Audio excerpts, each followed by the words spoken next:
তা সমঝোতা কি ওর সাথে কেন হবে? তুমি ওই টাকাটা কি ওর বাপের টাকা? চোর বাটপারের সব এক জায়গায় হয়েছে, মানে আজব লাগে এবং মানুষজনকে কিছু বলে না, খুব দুঃখজনক। সড়ক পরিবহন মন্ত্রী উনি যদি বলে যে হচ্ছে যে সমঝোতার ভিত্তিতে টাকা নেওয়া চাঁদা নয়, বাধ্য করা হলে চাঁদা, তাহলে আমার তো মনে হয় যে সমঝোতার ভিত্তিতে ঘুষ আদান প্রদান খুব ভালোভাবে করা যাবে। এই দেশের লোকজন আমরা আমাদের দেশের অধিকার সম্বন্ধে তো বুঝি না এবং সবাই হচ্ছে সুবিধাবাদী ওস্তাদ। তারেক রহমান কিন্তু অনেক ভালো কাজ করছে এই কয়েকদিন আমরা যা দেখতেছি। শপথ উনি নেওয়ার পর থেকে এখন পর্যন্ত ভেরি নাইস, ভালোটাকে অ্যাপ্রিসিয়েট করতে হবে। কিন্তু ওনার মানে একজন হচ্ছে মন্ত্রী যদি 2-3 দিনের মাথায় এরকম কথা বলেন, তাহলে এনার আসলে খুঁজে দেখা উচিত আসলে ইনি কিভাবে মানে পরিচালনা করবেন। একটা জামানা আসবে যখন হচ্ছে যে মানুষ হালাল এবং হারামের যে পার্থক্য সেটা আসলে ভুলে যাবে।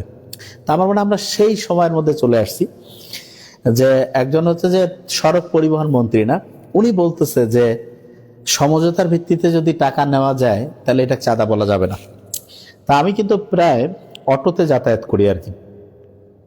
তো অটোতে যখন যাই তখন আমি দেখি যে আসলে রাস্তাঘাটের অবস্থাটা কি। তা আমি কয়েকদিন আগে এই যে ভোটের ঠিক পরে আমি আসতেছিলাম, আসার সময় আমি দেখলাম যে অ্যাবসলিউটলি পাগলাপীর বলে যে জায়গাটা আছে সেইখানে দেখতেছি যে এই যে লাঠি সাথে এবং অটোদের কাছ থেকে হচ্ছে যে টাকা তুলতেছে। তো এখানে একজন পুলিশ ভাই ছিল, সম্ভবত সার্জেন্ট বা যাই হোক, ওনার নামটা আমি লক্ষ্য করছি, সম্ভবত হান্নান সাহেব এরকম। তো ওনাকে আমি একটু ডাকলাম, ডাকার পরে বললাম যে এই যে আপনার পাশে যে এরকম সবার কেসে আটকা আটকা টাকা তুলতেছে, আপনি থামাচ্ছেন না কেন? তো উনি বলতেছে যে না, এটা তো আমার হচ্ছে যে কাজের মধ্যে পড়ে না। আপনার কাজটা কি? আমার কাজ হচ্ছে যে গাড়ি ক্লিয়ার করা, উনি বলতেছে। মানে আমি অবাক হয়ে গেছি, জীবনে এরকম পুলিশ দেখি নাই। আল্লাহ ওনার উপর রহম করুক, উনি কিরকম পুলিশ সেটা উনি ওনার ডিপার্টমেন্টের লোকজনে জানতে পারবে। মানে আমি অবাক হয়ে গেছি যে দেখেন বাংলাদেশ যে জুলাই হইলো, নতুন কিছু হইলো, কিন্তু এখনো মানসিকতা চেঞ্জ হইলো না। মানে 10 হাত দূরে পুলিশের চাঁদা তুলতেছে রাস্তায়, অথচ উনি বলতেছে এটা ওনার দায়িত্বের মধ্যে পড়ে না। তো তখন আমি অবাক হয়েছি। তবে আজকে আমি বলবো যে না, অবাক হওয়ার মতো কিছু নাই, কেননা সড়ক পরিবহন মন্ত্রী উনি যদি বলে যে হচ্ছে যে সমঝোতার ভিত্তিতে টাকা নেওয়া চাঁদা নয়, হ্যাঁ, বাধ্য করা হলে চাঁদা, তাহলে আমার তো মনে হয় যে এই যে আমরা যে কি বলে এটার নাম, সমঝোতার ভিত্তিতে ঘুষ আদান প্রদান খুব ভালোভাবে করা যাবে। সমঝোতার ভিত্তিতে মানুষকে হচ্ছে বন্দুকের নলের মধ্যে রেখে সন্ত্রাসী কায়দায় টাকা নেওয়া, যে সমঝোতার ভিত্তিতে হয়েছে। এবং দেখেন যে সমঝোতা জিনিসটা, এর আগে ওই যে কোন অর্থমন্ত্রী একজন বলছিলেন, আবুল মাল আব্দুল মহিদ বোধহয় না, উনি বলছিল যে ওটাকে কি বলে, যে ঘুষ তো না, এটা হচ্ছে স্পিড মানি। চিন্তা করেন যে দেশটা কোন জায়গায় যাচ্ছে। আর আমরা আসলে মানে অন ক্যামেরা একজন মন্ত্রী বলতেছে যে সমঝোতার ভিত্তিতে, এবং কি বাস ট্রাক মালিক সমিতি। আচ্ছা, বাস ট্রাক মালিক সমিতি এনারা হচ্ছে যে কি কল্যাণ করে ইয়াদের, ওদের যে এরকম করে টাকা তুলবে, তাই ইয়াদের বাস ট্রাক মালিক কি, যে যারা অটো, তাদের তো বাস ট্রাক মালিক আমার মনে হয় না এটার মধ্যে আছে। এবং দেখেন যে ক্যামেরার সামনে বলতেছে এটা করা যাবে, তাইলে ক্যামেরার পিছনে কি বলে, ভয়ঙ্কর। মানে আমি অবাক হয়ে গেছি যে আসলে যে এই দেশের মানুষজন কেউ কিছু বলেও না, এবং সবাই এই যে দেখেন গাড়িতে, আপনি ট্রেনেও দেখবেন ওই টিকিট ছাড়া উঠতেছে, টিটি কারো কাছ থেকে টাকা নিচ্ছে, কারো কাছে নিচ্ছে না, কেউ কিছু বলতেছে না। তো এই দেশের লোকজন আমরা আমাদের দেশের অধিকার সম্বন্ধে তো বুঝি না এবং সবাই হচ্ছে সুবিধাবাদী ওস্তাদ। হ্যাঁ, কেউ হচ্ছে অন্যায়ের কোনো প্রতিবাদ করি না। এবং এটার কারণে যেটা হয়েছে সেটা হয়েছে যে সব জায়গায় চুরি বাটপারি একদম ঠিকভাবে চলতেছে। দেখেন আপনি, আমরা জানি, কিন্তু মেডিকেলে দেখেন আসেন, আপনি দেখবেন যে হচ্ছে যে মানে একেবারে আপনার ভর্তি হওয়া থেকে শুরু করে যে কোনো জায়গায় আপনি যাবেন, পদে পদে আপনার কাছে হচ্ছে যে বিভিন্ন সিন্ডিকেট, তাহলে আপনি কাজে করবে না এবং কেউ কিছু বলেও না যে না এটা দিচ্ছি আমরা, এটা কি আর। তা আমি তো আমার মেডিকেলের কথাই প্রথমে বলি যে আমাদের মেডিকেলে যে যারা করে, এই যে দালাল থেকে শুরু করে যে বিভিন্ন জায়গাগুলো ধরেন না কেন, এগুলো ধরতে গেলে তখন দেখবেন যে পার্টির লোক আসি চলে গেছে। হ্যাঁ, তার মানে এদের সাথে সবারই কানেকশন না। তা আমরা আসলে জুলাইয়ে যারা রক্ত দিয়েছে তারা সত্যিকার অর্থে কিন্তু এই জন্য দেয়নি যে একটা নতুন বাংলাদেশ চাইছে। এখন আগের ব্যবস্থায় যদি রাখে তো সত্যিকার অর্থে এটা খুব দুঃখজনক। এতজন রক্ত দিল, চোখ হারাইলো, পঙ্গু হইল, তারপরে যদি ওনারা মানে ভদ্র না হয়, আমি তো বলবো যে এটা খুবই দুঃখজনক। মানে তারেক রহমান কিন্তু অনেক ভালো কাজ করতেছে এই কয়েকদিন আমরা যা দেখতেছি। শপথ উনি নেওয়ার পর থেকে এখন পর্যন্ত ভেরি নাইস, ভালোটাকে অ্যাপ্রিসিয়েট করতে হবে। কিন্তু ওনার মানে একজন হচ্ছে মন্ত্রী যদি 2-3 দিনের মাথায় এরকম কথা বলেন, তাহলে এনার আসলে খুঁজে দেখা উচিত আসলে ইনি কিভাবে মানে পরিচালনা করবেন। মানে অন ক্যামেরা বলতেছে যে এটা, তাহলে কি হবে? তাহলে আপনার টাকা পয়সা এরকম করে অবৈধভাবে লেনদেন, তাহলে এটা ঠিক আছে?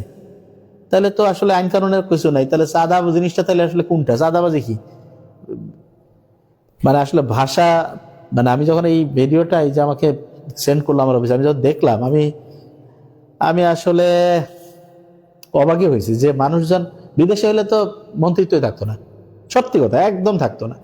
মানে চিন্তাই করা যায় না। এটা তো বিদেশে কোনো দেশে আছে নাকি যে ট্রাক বাস মালিক কল্যাণ সমিতির, হ্যাঁ, যে হচ্ছে যে এরকম করে হচ্ছে যে চাঁদা তুলে? তা বাংলাদেশে কেন এটা? মানে সিস্টেমটা কি? ও মানে চুরি করার আধুনিক পদ্ধতি আর কি। তো এইগুলো হচ্ছে যে দেখেন, মানে এবং অন ক্যামেরা উনি বলতেছে যে এটা করা যাবে, যে এটা হচ্ছে যে মালিক শ্রমিক অমুক তমুক। আর ওই টাকাটা মালিক শ্রমিকের, মানে এটা বুঝলাম না, মালিক শ্রমিকের কাছ থেকে টাকা নিচ্ছে না মালিকের কাছ থেকে নিচ্ছে? আবার মানে ওরা নিজেরাই যদি নেয়, আমি বুঝলাম, আমি যতজনের কাছে কথা বলছি স্যার এগুলো হচ্ছে সব টাকা কিছু সিন্ডিকেট আছে, এরা খায়, ভাগ বাটোয়ারা হয়ে যায়, সব জায়গায় চলে যায় এরকম। তা আমার মনে হয় যে সারা দেশের মানুষজনের এগুলোর সত্যিকার অর্থে বিরোধিতা করা উচিত।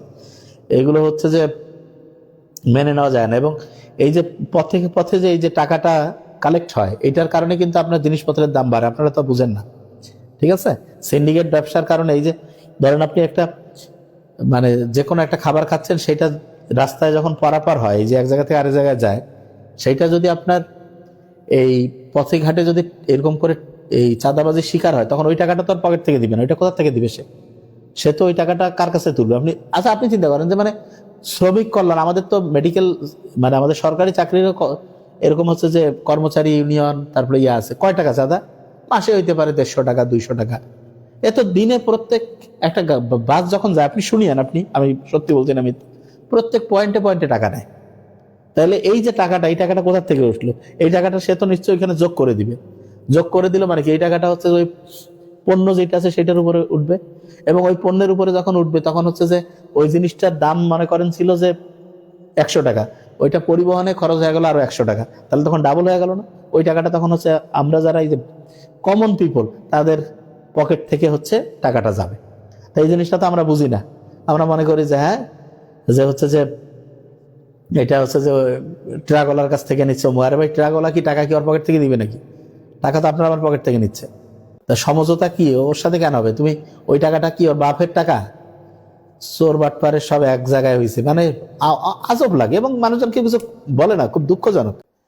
তো এটা আমার মনে হয় এটা একটা ভয়ঙ্কর দিক। এনাদেরকে হচ্ছে যে এটা নিয়ে প্রত্যেকের কথা বলা উচিত আমার মতে, প্রত্যেকের এই জায়গাগুলো প্রত্যেকের নাগরিক হওয়া মানে শুধু ভোট দেওয়া না, কিন্তু আপনি যে রাষ্ট্রের দায়িত্ব হচ্ছে আপনার এই যে এরকম চুরি বাটপারি দেখলে সাথে সাথে বলা, যে যেখানে আছেন, ঠিক আছে, সবাই একসাথে হয়ে গেলে কিন্তু ইনশাআল্লাহ চোর বাটপারা থাকতে পারবে না। চোর বাটপার কিন্তু বেশি নাই, বুঝতে পারছেন? একজন বলছে আমি এইসব রাজনীতি বুঝি না, আপনি হচ্ছেন মূর্খ, রাজনীতি বুঝেন না, তাহলে আপনি হচ্ছে কবরে যা বসে থাকেন। রাজনীতি বুঝতে হবে, না বুঝেন কি আছে? আপনার পকেট থেকে 10 টাকা কেউ চুরি করলে বুঝেন না? রাজনীতি বুঝেন না, সব মূর্খ লোক কোথাকার, ঠিক আছে? তা আমার মনে হয় প্রত্যেকে এই বিষয়গুলো একদম সতর্ক হতে হবে, এবং আমাদেরকে এগুলো হচ্ছে যে অন ক্যামেরা, আমি তো মনে করলাম যে আমাদের খুব ভালো কাজ করতেছে আলহামদুলিল্লাহ। তারেক রহমান কিন্তু দেখেন এই যে উনি প্রোটোকল নিচ্ছে না, নিজের গাড়ি ব্যবহার করছে, আলাদা সরকারিভাবে নিচ্ছে না, এবং ওনার যে মানে হচ্ছে যে বলা যেতে পারে যে ওয়াদা ছিল, সেই ওয়াদা পূরণের জন্য উনি হচ্ছে কাজ করছে, ভেরি ফাইন। কিন্তু ওনার যে মন্ত্রিসভার মধ্যে যারা, এরা তো টাকা টুকা সব খেয়ে ফেলাবে। তো এই জায়গাটা আমার মনে হয় যে প্রত্যেকের সতর্ক হওয়া উচিত। হ্যাঁ, তাই এইটা আশা করছি আমরা, যে এটা যারা হচ্ছে যে এটার সাথে সম্পর্কিত, যে এটা হচ্ছে যে এটা থেকে এটা কিন্তু জাস্ট আমি এই জিনিসটা বলছি যে এই চাঁদাবাজিটা মাথায় রাখবেন, যে সমঝোতার ভিত্তিতে এটা কিচ্ছু নাই। এখানে টাকাটা কিন্তু যারা ভোক্তা তাদের আমাদের পকেট থেকে যায়, ঠিক আছে? এটা জিনিস খুব ভালো করে মাথায় রাখেন। এটা কখনোই মনে করিয়েন না যে এটা ট্রাকওয়ালা বা হচ্ছে ওই যে যারা মাল পরিবহন করে তারা পকেট থেকে দিবে, ঠিক আছে?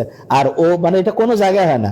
আপনি একটা ট্রাকওয়ালার কাছে শুনিয়েন যে মাসে কত টাকা ওর কাছ থেকে যায় প্রতি সপ্তাহে, ওই টাকা দিয়ে, মানে এটা আনসাইন্টিফিক একটা মিথ্যা কথা যে কিসের ট্রাক মালিক, কিটা ট্রাক, তারপর হচ্ছে কি আছে আর কি মালিক সমিতি, ফালতু মার্কা কথা বলছে। তো এই জিনিসগুলো দেখেন, এবং অন্যায়ের প্রতিবাদ কিন্তু আমাদের করতে হবে। বুঝতে পারছেন না আমরা কি বলতেছি? যে এই জিনিসগুলো হচ্ছে যে না হলে কিন্তু সমস্যা হয়ে যাবে। ওই সবসময় মনে করতেছেন যে আমরা চাই দেশটা খুব ভালো, কারণ এতজন জীবন দিয়েছে, এরপরে দেশকে আর ধ্বংস করা যাবে না। আরেকটা জুলাই কিন্তু আমরা চাই না যে আরেকটা জুলাই আসুক। হ্যাঁ, এই যে জায়গাতে আমরা এরকম বড় রকমের দুর্নীতি দেখলে আমরা এসে বেশিক্ষণ বলবো না, এই 10-15 মিনিট, কারণ আমাদের তো বহু কাজ। কিন্তু আমার নৈতিকভাবে আমি মনে করি যে প্রত্যেক টিচার থেকে শুরু করে সচেতন প্রত্যেক মানুষের উচিত যে সত্যিটা প্রকাশ করা। ঠিক আছে, মানে খারাপ লোকজন যারা, তাদের খারাপ কাজটা আপনি প্রতিবাদ করেন, দেখেন সব ঠিক হয়ে যাবে ইনশাআল্লাহ। বুঝতে পারছেন? তারেক রহমান এই বিষয়ে অ্যাকশন নিতেও পারে, আবার যে ওনাকে মেসেজ দিয়ে দিতে পারে যে এরকম জিনিস করা যাবে না। এটা আসলে তো উনি বলতে পারবেন যে কি করবেন। তবে আমার মনে হয় যে এখন পর্যন্ত তারেক রহমান যে স্টেপগুলো নিয়েছে ভালো, এটা স্বীকার করতে হবে। দেখেন, আমরা কিন্তু বিশ্বাস করি যে, আমার যেটা অবজারভেশন, যে ওনার মা এবং বাবা দুজনে কিন্তু খুব অসাধারণ মানুষ, এটা স্বীকার করতে হবে আমাদের। এবং শহীদ প্রেসিডেন্ট জিয়া রহমান এবং দেশনেত্রী বেগম খালেদা জিয়া, এনাদের দুইজনের সন্তান তো আশা করি আমরা, হ্যাঁ, বাস মালিক পরিবহন সমিতি, এরা এত টাকা নেয় না, তাহলে অটোর কাছ থেকে যে টাকা তুলছে এটা কি? এটা কোন মালিক সমিতি? এটা এত বাসও না, ট্রাকও না। ঠিক আছে, তাহলে এই জিনিসটা ভালো করে মাথায় নিবেন। ইনশাল্লাহ আমরা আশা করি যে ওনার মা বাবার যে সুনাম সেটা উনি ধরে রাখবেন। Thank you so much. আসসালামু আলাইকুম।